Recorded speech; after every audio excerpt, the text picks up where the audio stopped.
Good morning and welcome to our Essential Skills Insights series. This is session 3 in the series on effective leadership and management, focusing on delegation, and will be delivered by Phil Kildee, who I'll hand over to shortly. I'd like to welcome you all here and thank Flowgas for powering this series for Engineers Ireland and for our members. So again, thanks very much for joining. Remember that you can record this as 1 hour CPD. And if you're watching back on the recording, you can also record that as CPD. So just before I hand over to Phil this morning, I'm going to just go through some housekeeping to help you this morning. So as I said, hopefully you can hear and see us, and if not, find the chat function and I can assist you. And if you find yourself outside of Zoom, you can contact the mailbox, but I'll come to that on the next slide. Also find the Q&A function. So we really encourage your interaction this morning. We'll have 15 minutes at the end for Q&A, and I'd ask you to enter that into the Q&A field if you can just find that for the moment. And then just on the next slide, so as I said, we'll have 15 minutes Q&A at the end. And please, I really encourage you to pose your questions to Phil this morning, and we'll get through as many questions as we can before we wrap up. As I said, if you experience any technical difficulties, use the chat or alternatively contact the mailbox or the hotline 01 665 1305. And then at the end, you'll be directed to an online survey. And again, we really encourage your feedback. So please, take the time to do that if you don't mind. So thanks very much again for joining and looking forward to this session. And without further delay, it's now my pleasure to hand over to Phil.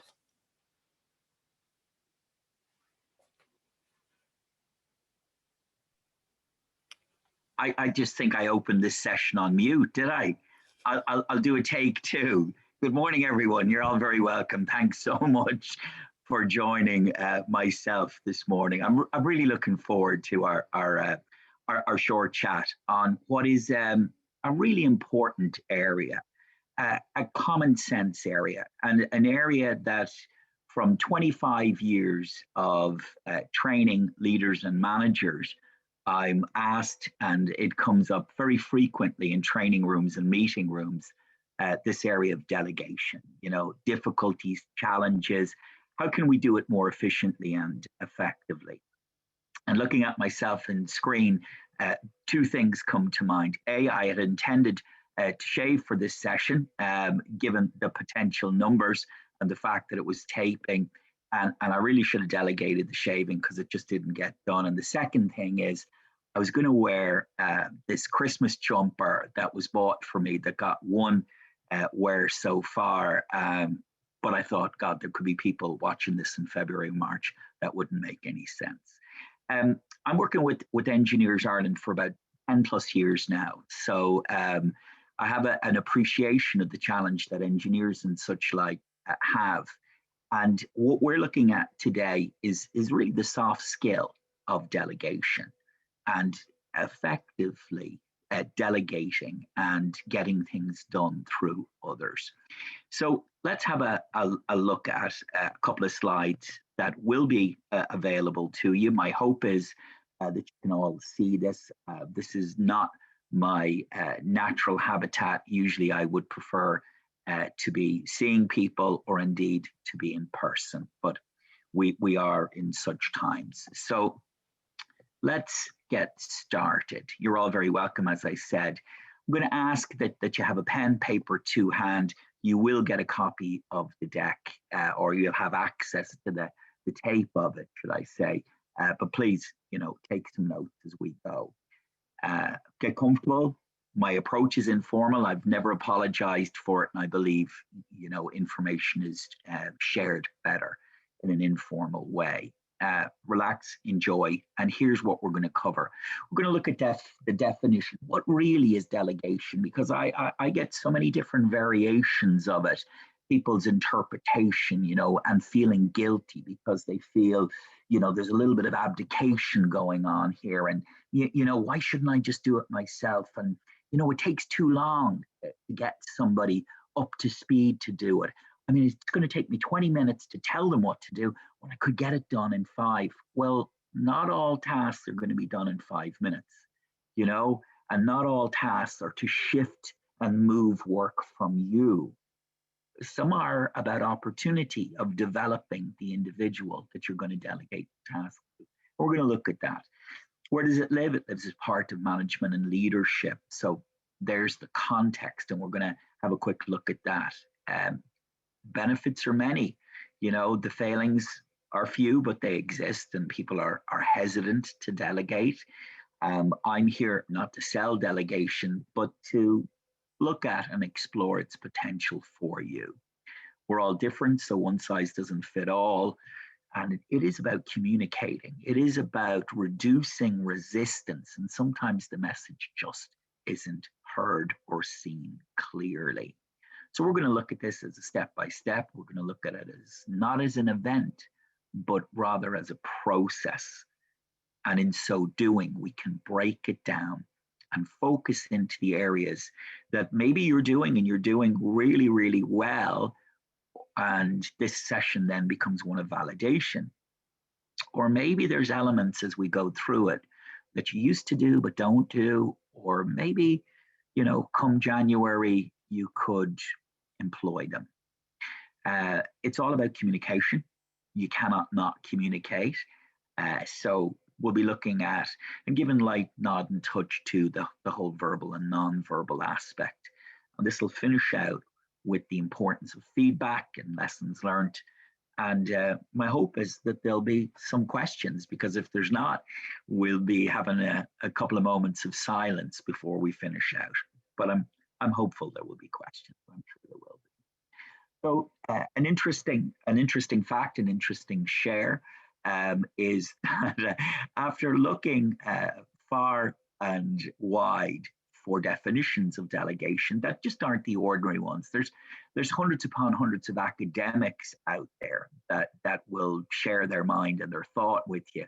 I like to look and see what the dictionaries start off with. So, Webster's tell us that it's about empowering. Cambridge tells us that, it's an act of giving a particular job duty to somebody else. Oxford says it's about process. Surprisingly and embarrassingly, it's Wikipedia that came up with the one that I would accept, and the one that components of actually fit into what delegation actually is. So delegation, assignment of authority.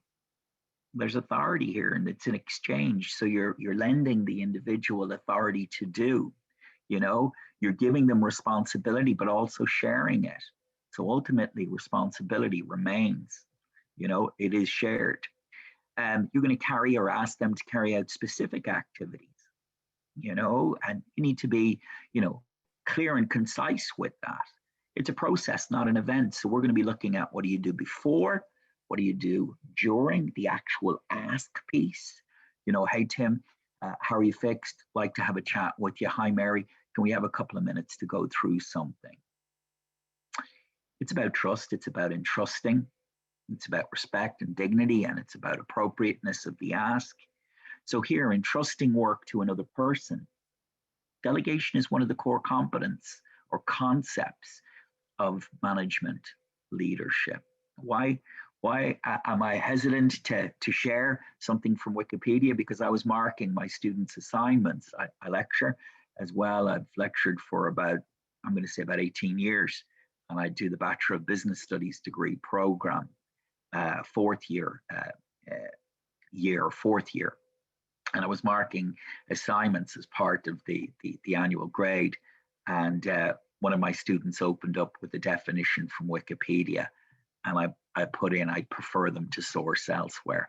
But, I would stand over this one. So if that's what delegation is, and we boil it down and it's doing through others, let's put it into context. It's part of management, and management is about managing resources, any and all, land, labor, capital, enterprise, human resource to get results done. Leadership is about vision and mission and looking further afield. It's not just tactical, operational day to day. There's a a high strategic element to it. But managers lead and leaders manage. One of the key things that we know about leadership, and we certainly know this for at least a decade or more, is that leaders need to influence. So when we're looking at delegating, we need to make sure that we're doing it in an appropriate manner and means. Because ultimately, you can approach someone to delegate to them, and depending on the type of relationship dynamic you have, depending on their character, you could be greeted with a palm, albeit maybe virtually in the times we live in. And no, listen, Phil, I know that look at you. I know what you're going to ask me. And the answer is no, I can't. I'm out the door. I'm up to here. And that might be fine, and that might be reasonable, and that might give you cause to go elsewhere or to look at how you negotiate that situation or navigate that situation. And we can really only do that if we get to know the individual, know their drivers, and effectively look at how best to influence the situation. So that said, why should we, use delegation? Why should we embrace it? What's its advantage? Well, I've done this a long time, and I believe, and others like me believe, that delegation is one of the few things when it comes to management and leadership that touch so many aspects and can create a positive advantage that it's really worth embracing. It has an impact on performance. It has an impact on how we do things. So for somebody that needs experiential learning opportunity, it can give them that. It's a way to motivate. Motivation is needs-driven behavior. It can motivate through variety and attention and challenge and stretch. It can help with teamwork so that people are cross-trained and they can cover for absenteeism, for holidays, for illness, so that it's not just being stuck in the rut. It's not just doing specifically and particularly role, but you can be adaptable and flexible, having had experience and exposure. It's a very significant piece around professional and indeed personal development. Many organizations work off a competencies-based, competition for promotion. So how are we supposed to get the experience that is outside our immediate role and responsibility? I don't know anyone here, certainly, maybe I've worked with you, but I can't see anyone. So, your roles and your functions, I don't need to know you to know that most situations, you've got your BAU, you've got your business as usual, you've got project work, you've got tasks that's delegated by others to you, right? So BAU, business as usual, project work, tasks that are delegated, and your learning curve, So where are you and how are you on your proficiencies? So it's really important when it comes to professional development. Time management, so the things that matter most must never be at the mercy of the things that matter least. And yet we let them. So for managers and those that are delegating, this is a great way to manage your own level of activity and to make sure that you're utilizing the resources that are available to you so you can look to, what is urgent, what is important, what's the lead and the lag on those. Trust is a key thing in any team and any team dynamic. And in fact, one of the reasons teams are dysfunctional is because of poor trust, non-existent trust, or damaged trust.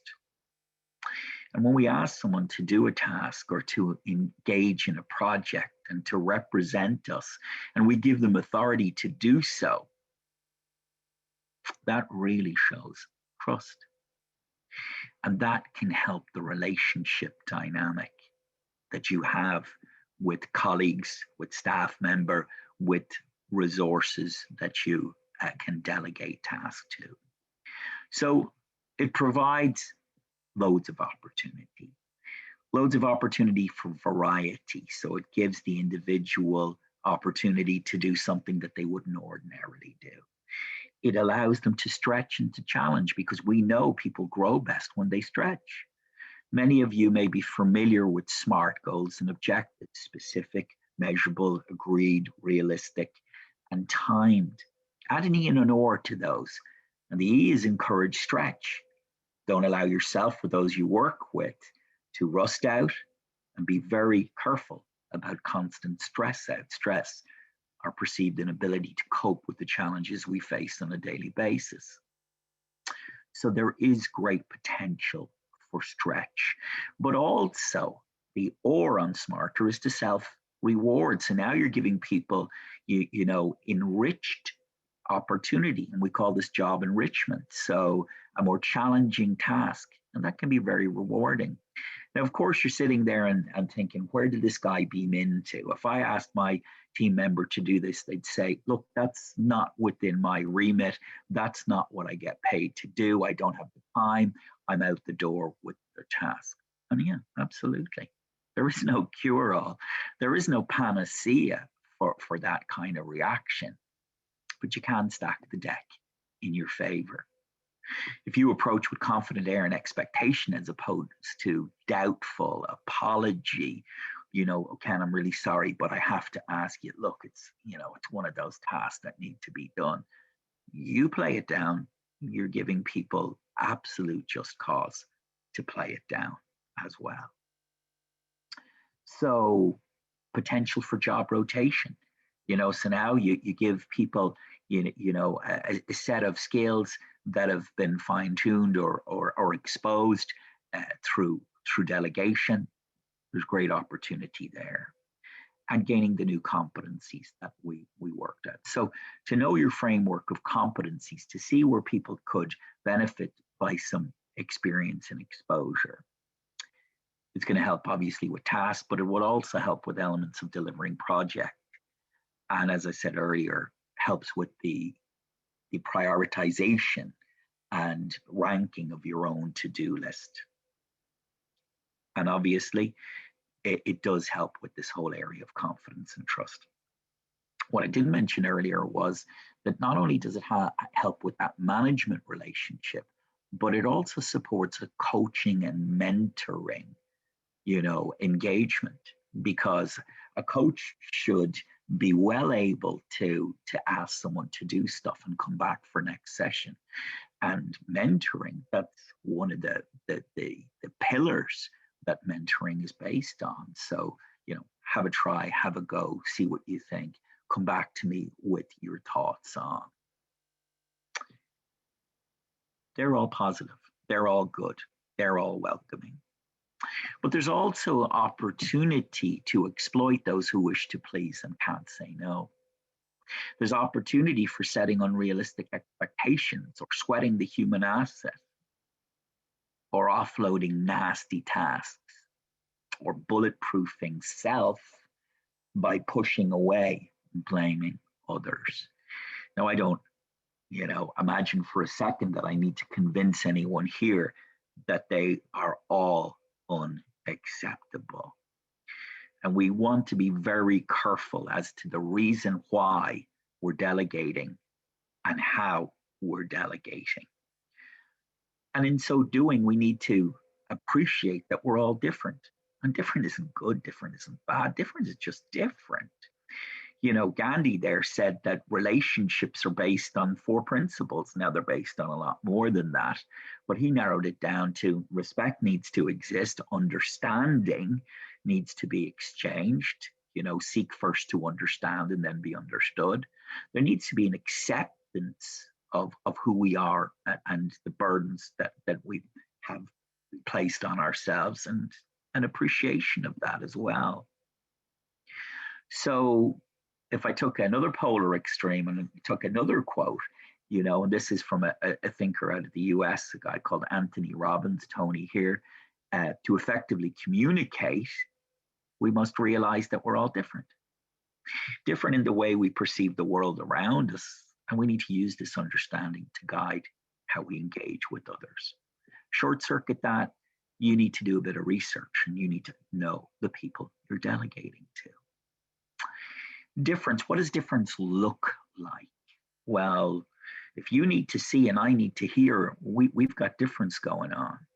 So you understand through visual or auditory or kinesthetic. That's called VAC, and it's part of VARC, visual, oral, reading, and kinesthetically. So if you're showing me what needs to be done and I need to hear what needs to be done, we've got to break down the message. Some people, if we move up above that circle, we can see that some people learn through doing.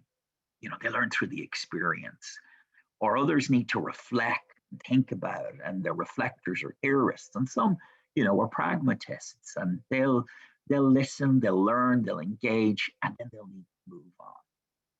Again, another cut of difference. And then social style is different. DISC, I've been using DISC for many years with my clients.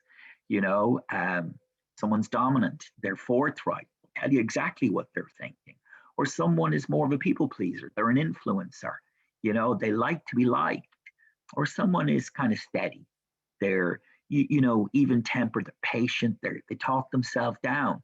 You say to them, hey, you look good, and they say, no, not at all, and then you've got conscientious.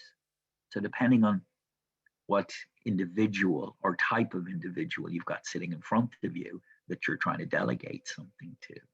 And then there's always what's the capacity for pushback and conflict. Conflict in a team and conflict in a relationship is not always a bad thing. Innovation, creativity, trying to get something, by way of enhancement and improvement.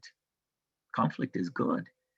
But conflict isn't always good. And some people that we deal with will avoid it at all costs. They really don't want to say no. Others will be very combative and adversarial. You joking me? Absolutely no way. Others will see it as an opportunity to collaborate, and work with or compromise. I can't give you 3 days, but I could give you 2. I can't have it done next week, but I could have it done, early January. And then some will just accommodate. Yeah, sure, no problem. Let's get on with it. And they're of the Nike mentality. Let's just do it. So different, and we're all different. So you need to realize when you decide on the who and the what of delegation, how best to deal with this difference. And just to recap, because it's really important. Here's the thing. Most of us in this virtual room have been raised with the belief that you should treat others as you wish to be treated. And absolutely, that's great. And there's no difficulty with that. But the sheer fact of the matter is that in many instances, we should treat people not as we wish to be treated, but treat them rather as they wish and need to be treated. So just because I need to see something doesn't mean to say I need to show you. And yet it's my default. Just because I need to hear something doesn't mean to say that it's okay to tell you. Or because I feel something, I share it. And that's where it really does get lost in very simple exchange. And I have it here in the margin of this. One of the biggest barriers to effective communication is the difference between simple intention and interpretation. And that's something to think about.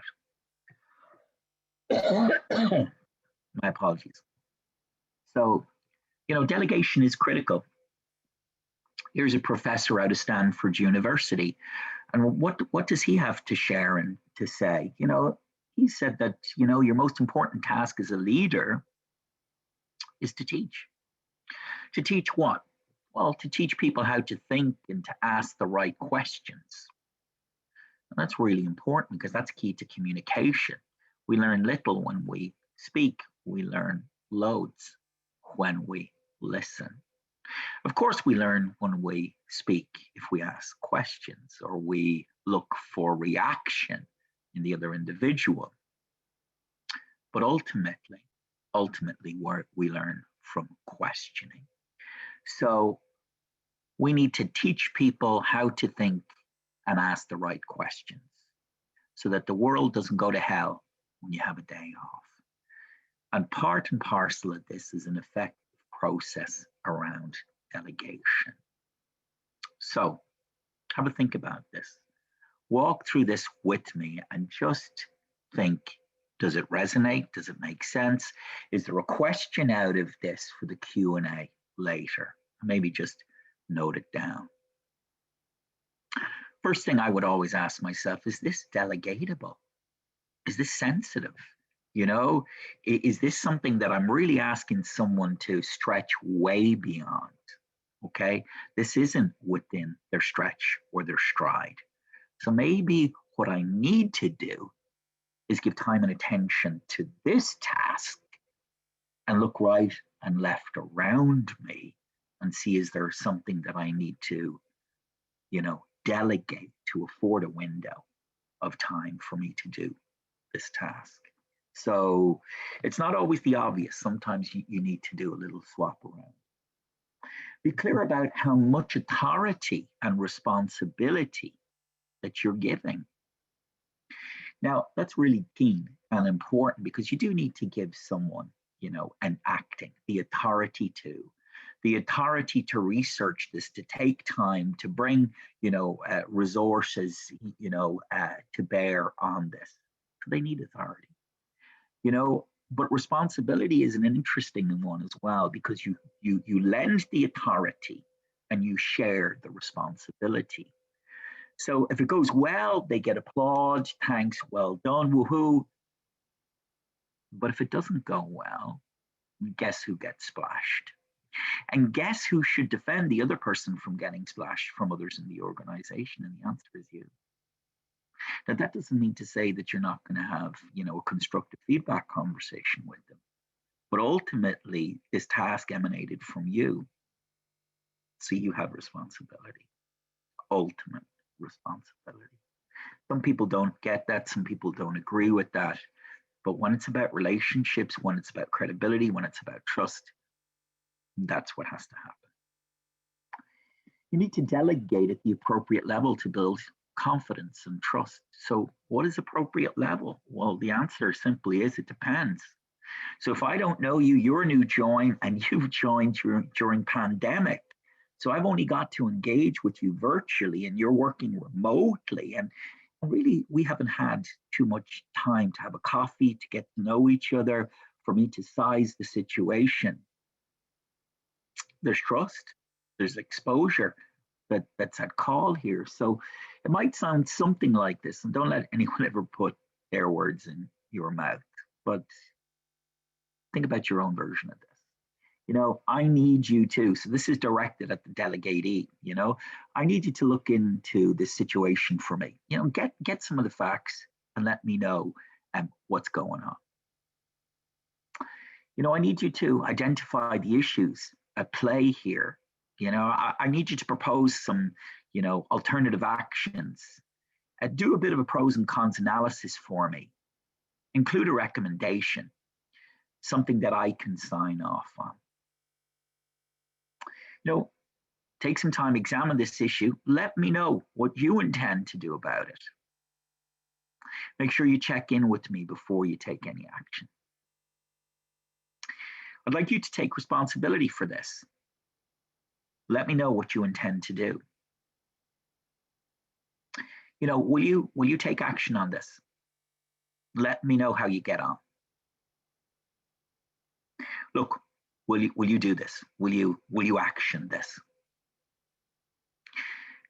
And there's a big difference in that. There's a big difference in that. One of them at the top is, I'm going to dip the toe, check the water. The other is, hey, I've swam in this water with this individual and I know the measure of them and I trust them and they're results orientated. And as well as that, they're forthright enough to let me know in a timely fashion if this isn't going how it should, could, or was forecasted to do so. And that's really important. So that's appropriate level. I need to carefully consider the reasons for my choice of who and why. So why am I asking Peter to do this? Why am I asking Jane to do this? Is it because I don't have much time. This is, elapsed time, 10 days, effort, 20 hours, or maybe less than that. 20 hours would be big over 10. But that's what I have to factor. So is it about urgency? And if it's about urgency or about audience and high standard, I'm going to go to someone who can do this, who's a proven entity in this field, who can hit the ground running, and who I'm not going to have to be laborious with over a brief. Or is this something that, is not in minutes and days, but in months? Or do I have a bit of wriggle room to actually get someone onboarded for this? In which case, it's an opportunity for them to develop professional skills, gain experience and exposure. So I wouldn't look to someone who has experience. Point in fact, I'd look to somebody who is more willing than able in order to boost their able. So why am I doing this? Is this abdication? Does this come with guilt? Or is this something that is worthwhile doing? Do I need some head time, think time, strategic time? Am I constantly putting out fires when really my time should be about analysis choice in order to implement? Appreciate that some tasks can be addressed with innovation and personal style, and that's important.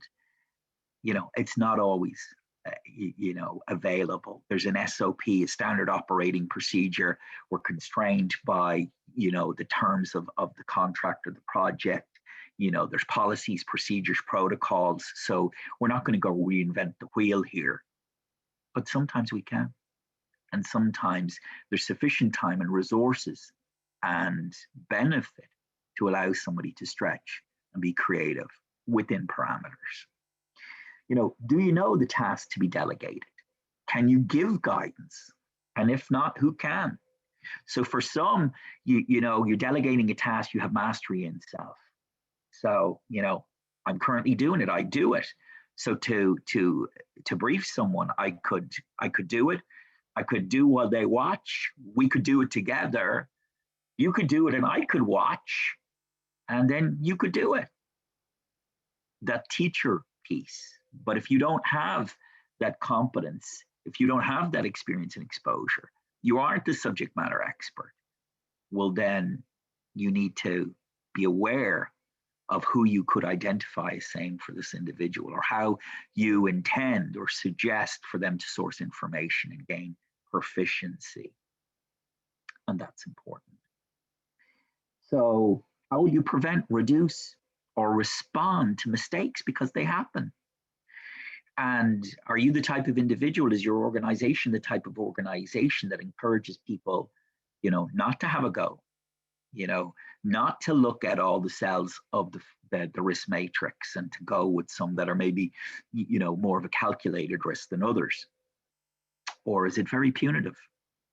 Is it very blame culture? So if somebody does something, would the inclination be to kind of keep it quiet or not put their head above the parapet for fear of losing it? Realize that it's an investment. A lot of people say to me, Phil, I can't do it. The cost is too high. It takes too much time. For sure, it's an investment, but there's a return on it, So it's an investment. So there's upfront cost, and that's in the form of time and consideration. You need to brief the people, support them, monitor them, offer them constructive feedback, and develop their skills. And that's the win. That's the win. But you always need to double check that the individual clearly knows and clearly understands what's expected of them. You need to agree what's been agreed. Never assume, never presume. Okay, because you'll find that you're in the 11th hour and somebody will not have done it to standard, not done it the way you thought. So it's incredibly important that you build in some reviews. Not only deadlines, but reviews of deadlines. I've had numerous, I was going to say countless, but certainly numerous individuals that I've worked with over the years where they they had a really poor relationship with some of their key team reports.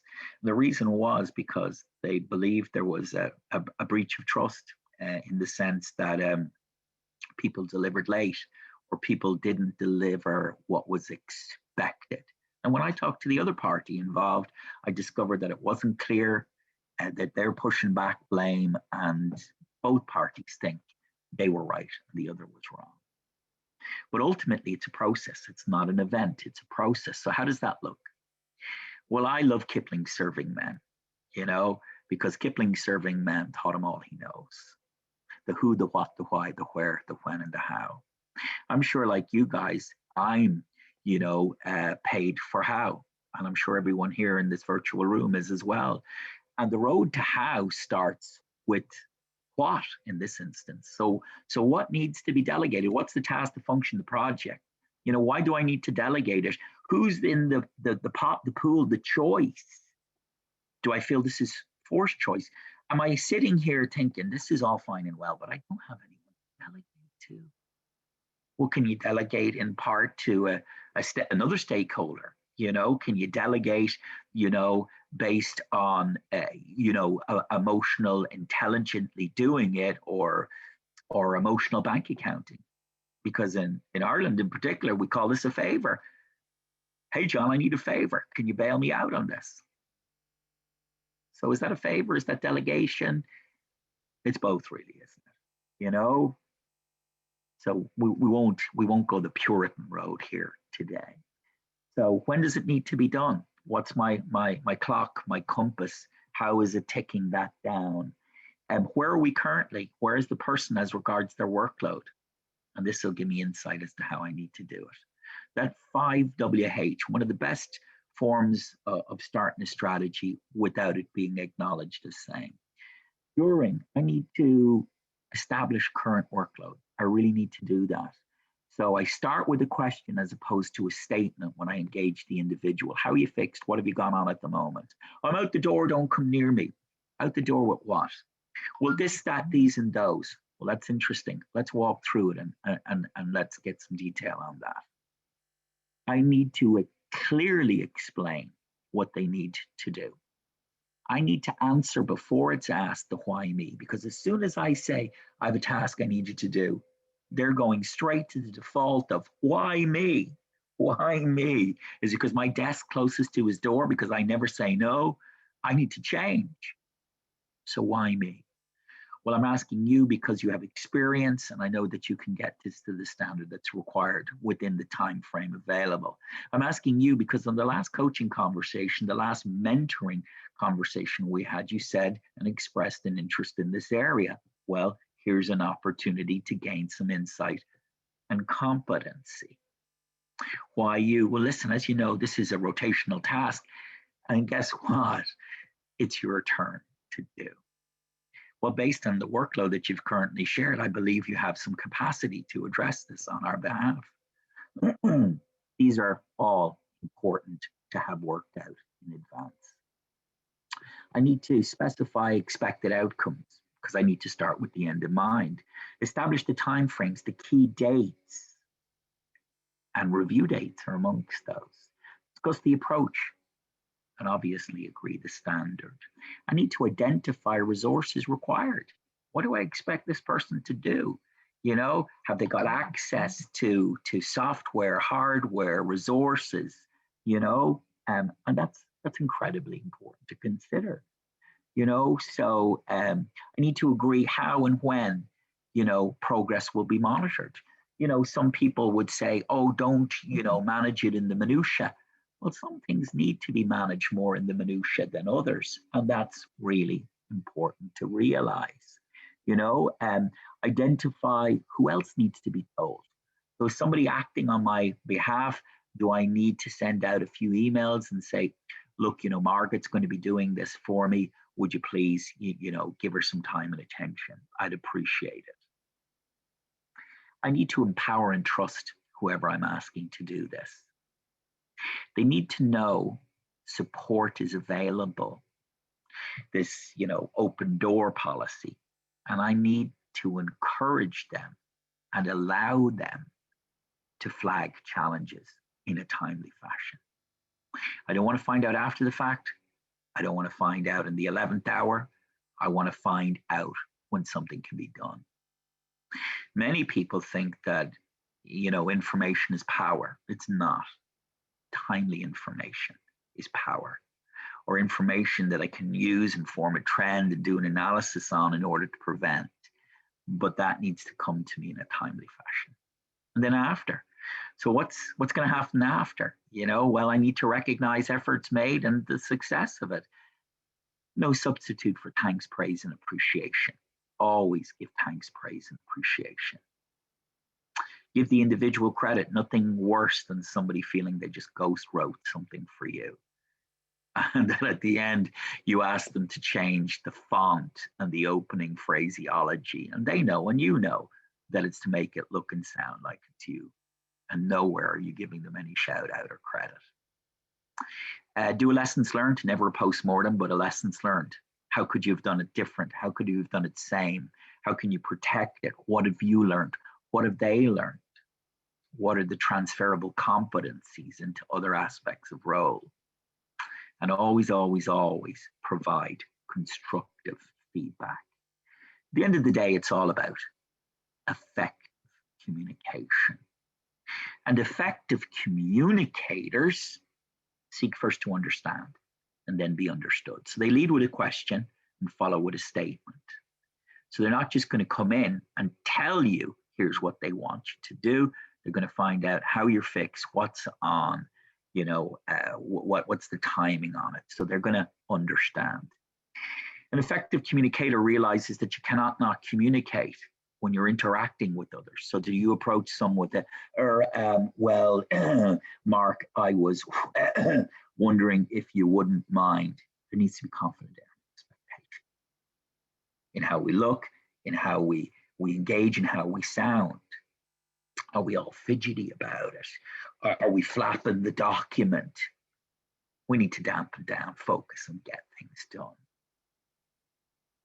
An effective communicator is not embarrassed or fearful about silence. In fact, they create it. When I learned this sort of stuff in college and such like, and in real world, and I'm going back 30 plus years ago, we were taught, say what you need to say and sweat the answer out of the opposition. Certainly I do a lot of negotiation, so this was a tactic. But we know in more recent times, thankfully, that's not what you do. You say what you say.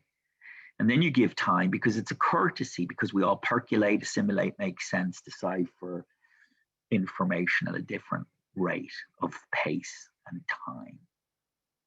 And we need to do that. Listen out loud as if somebody can't hear us. Right, that makes sense. Other than that, we're listening with our face, whether we realize it or not. The nod, the frown, the pull back, the wince. That's all very obvious to those that are looking for it. We need to increase the accuracy of our communication by listening, being present. We call it SEN, simply existing now, and questioning, open questioning, who, what, why, where, when, how, tell me type of stuff. And that's important. Interesting source, J.K. Rowling's, a good first impression can work wonders. So how does somebody see you? How do they hear you? And how do they interpret it?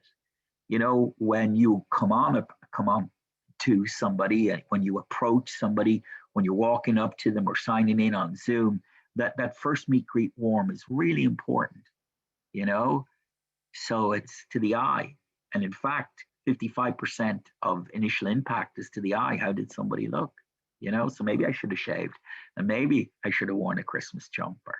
Anyway, and then 38% is to the voice. Did they construct as they were going, I wonder if or did they construct in silence? And then the content, the actual word, 7%. It doesn't mean to say you can say any old rubbish. But what it does is clearly mean is that if you don't look and you don't sound the part, people will dismiss you.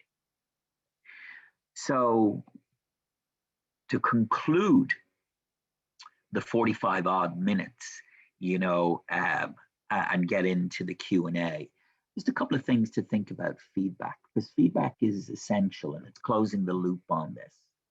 So always start off by asking the individual, how did it go? How did you get on? What worked best? What didn't work? Take ownership of the feedback. Less of this we and I've heard and they said. It's I. It's your statement.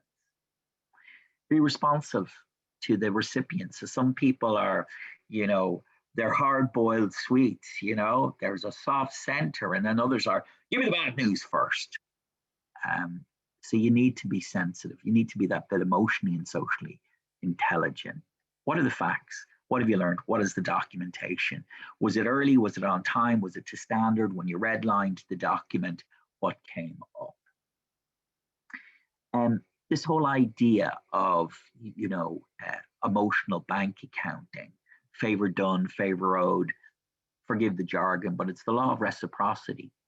And it's something that's important, and it's something that we look at on some of the programs that I do, in EI, whether it be negotiation or dealing with difficult service or stakeholders. And it's important in delegation as well.